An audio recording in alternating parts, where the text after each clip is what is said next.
Amateurs de réalité virtuelle et de technologie immersive, c'est Nick de TR.fr et bienvenue à tous dans ce 10e Virtual Mag. Après un bon mois d'absence, mais du coup pas mal d'actualités sur ces dernières semaines. Si vous avez loupé ça, eh ben pas de souci, je vous fais le récap en moins de 10 minutes.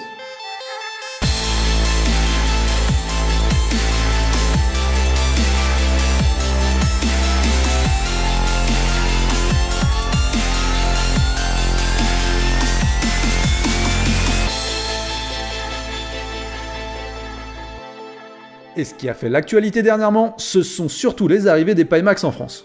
L'occasion pour nous de poser pour la première fois nos mains sur la version 5K+, et de la comparer avec la version 8K à travers les tests de mon nouveau Technic Laboratory. Alors verdict ? Je vous rassure, pour ceux qui ont pris le 8K, c'est pas très grave, la différence est très faible. Mais pour les autres, j'aurais tendance à dire n'achetez pas le 8K, il ne sert à rien. Prenez le 5K+, vous aurez un rendu légèrement meilleur, ça joue à pas grand chose quand même.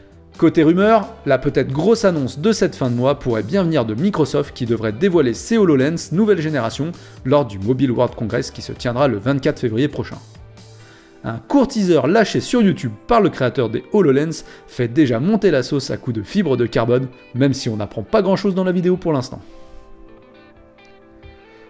Pour rester dans les rumeurs autour de la réalité augmentée, Bloomberg nous explique que la prochaine génération d'iPhone devrait disposer d'un capteur 3D pour faciliter le tracking dans l'espace et donc mieux positionner les objets virtuels dans l'environnement réel. Allez, on revient quelques secondes chez Microsoft pour une autre annonce. La possibilité de lancer des applications Win32 comme Photoshop ou Visual Studio, par exemple, dans l'environnement Windows Mixed Reality. La fonctionnalité serait déjà présente dans la dernière version de Windows Insider et serait fonctionnelle même si l'équipe explique travailler encore à corriger des anomalies. Enfin, impossible de parler réalité augmentée sans mentionner l'autre grand acteur sur le marché soutenu par Google, à savoir Magic Leap, qui dévoile une version de l'application Medfire spécialisée dans la BD destinée au Magic Leap One. Il est ainsi déjà possible de visionner une cinquantaine de séries DC, Marvel et bien d'autres avec des plans 3D holographiques du plus bel effet. Côté réalité virtuelle, c'est surtout chez Oculus que ça se bouge. Tout d'abord côté jeu, on notera le teasing d'une compatibilité du jeu Dirt 2.0 sur le Rift. Si le support n'arrivera pas pour la sortie du jeu, annoncée le 26 février prochain, elle devrait arriver durant l'été. Pas d'annonce pour le moment pour les autres casques, mais si on regarde ce qui s'était fait pour le premier Dirt, on peut espérer voir arriver plus tard ce Dirt 2.0 sur PlayStation VR.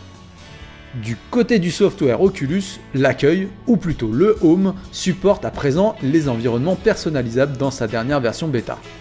Et on attend aussi très prochainement une évolution importante des avatars Oculus, en bêta aussi, qui proposera une reproduction des mouvements labiaux très réalistes reposant sur le machine learning, ainsi que des simulations de mouvements des yeux basées sur les mimiques humaines, avec des micro-saccades, des poursuites visuelles, ou encore des regards qui dérivent.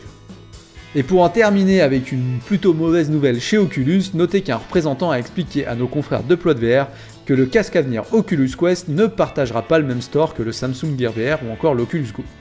Il ne devrait donc pas être possible de jouer sur les deux casques avec une même licence. Comme vous l'aurez sans doute remarqué, j'aime bien m'intéresser au futur de la technologie, et plus particulièrement les brevets déposés par les marques qui pourraient bien devenir de réels produits demain. Ce mois-ci encore, nous avons été particulièrement gâtés dans le domaine, avec notamment Samsung qui a déposé un brevet pour un casque à 180 degrés de champ de vision horizontale avec des dalles OLED incurvées. Google y va aussi de son brevet qui s'inspire du rendu fovéal. Vous savez, c'est cette technique qui consiste à ne générer une image nette que là où la vision de l'utilisateur est nette. Si vous voulez plus de détails, vous pouvez vous retourner vers l'émission technique numéro 1. Cette fois, l'idée est de l'appliquer à la compression de la frame, l'objectif étant de réduire la consommation de la bande passante entre la puce et l'écran, et ainsi de réduire la consommation dans les casques autonomes par exemple. Du côté du Facebook Reality Labs, on s'intéresse à un concept de, je cite, réalité augmentée à large champ de vision avec un dispositif au design allégé. Le brevet mentionne une technologie qui permettrait ainsi d'atteindre au moins les 50 degrés de champ de vision horizontal, soit plus large que les HoloLens à 30 degrés ou les Magic Leap à 40. Enfin, la société Universal semble s'intéresser aux salles d'arcade VR et a déposé un brevet pour un concept de guidage des utilisateurs selon des voies prédéfinies. On ne serait donc plus sur des expériences tout à fait libres, mais cela éviterait aux utilisateurs de se rentrer dedans, dans un espace partagé par exemple. Et pour conclure d'ailleurs sur les salles de réalité virtuelle, ne manquez pas notre interview dans la Virtual Zone, dans laquelle nous avons pu tester le jeu multijoueur Yucatan développé par le studio Wanadev. Allez, on passe aux dernières sorties sur nos chers casques VR, avec plus particulièrement, bon vous l'aurez peut-être deviné en regardant mon t-shirt, celle d'Angry Birds VR sur PC. La célèbre licence qui met en scène des oiseaux qui doivent détruire des décors a connu un succès mondial sur smartphone et débarque enfin en réalité virtuelle pour le plus grand plaisir des petits et des grands, avec un petit jeu à 15$ quand même, qui contient une cinquantaine de niveaux plutôt bien réalisés et un gameplay qui se prête particulièrement bien aux jeux immersifs. Impossible de ne pas mentionner aussi l'arrivée d'une autre grosse licence, cette fois sur PSVR, à savoir Ace Combat 7. Si le jeu de combat aérien ne propose que 3 missions en réalité virtuelle qui peuvent se boucler de 30 minutes à 2 heures en fonction de votre talent de pilote, Ace Combat 7 a particulièrement séduit notre confrère de Plot VR, tout comme il nous avait également séduit durant notre séance de test à la Paris Games Week. Et sur PSVR toujours, ne manquez surtout pas le mini-concert gratuit d'Utada Hikaru qui chante les thèmes du jeu Kingdom Hearts dans une vidéo 3D à 180 degrés d'excellente qualité et très impressionnante sur les plans rapprochés.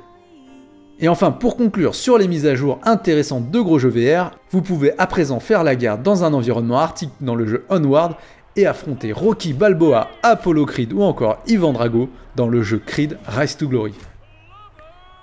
Et voilà, c'est la fin de ce 10e Virtual Mag. Comme d'habitude, si vous avez aimé la vidéo, n'hésitez pas à la liker, à la partager, aussi à mettre un petit commentaire, ça fait toujours plaisir les amis. Moi je vous dis à très bientôt pour un technique numéro 4 qui s'annonce assez énorme avec le test de pas mal de casques qui vont passer dans mon Technic Laboratory. Allez, à très bientôt les amis.